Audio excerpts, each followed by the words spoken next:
គេថាមេកាន់តែងងឹតឃើញផ្កាយកាន់តែច្បាស់ពេលជីវិតយើងធ្លាក់ដល់សូន្យអ្នកក៏មើលឃើញមិត្តពិតនិងសត្រូវពិតច្បាស់ដូចគ្នា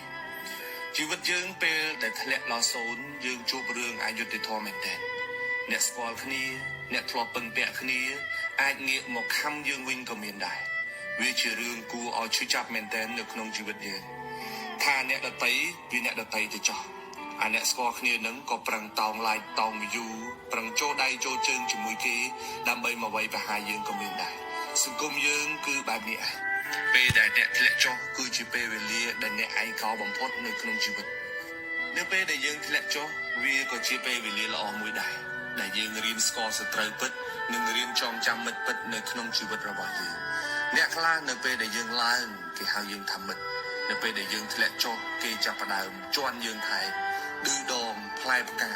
លើកដង្កើងខ្លួនឯងជាមនុស្សល្អមួយរំពេចតែម្ដងទាំងអ្នកខ្លះធ្លាប់ពឹងពាក់យើងពីមុនមកទាំងដែលខ្លួនឯងក៏ធ្លាប់ពឹងពាក់យើងដែរពីមុនមកនៅក្នុងសង្គមនេះគឺត្រៀមចិត្តសម្រាប់ឈឺខ្លះក៏ល្អដែរព្រោះជីវិតយើងវាមើលមិនឃើញទេជួនកាលក៏ឡើងជួនកាលក៏ធ្លាក់ចុះនេះហើយជាដំណើរនៃជីវិតអ្នករស់នៅក្នុងសង្គម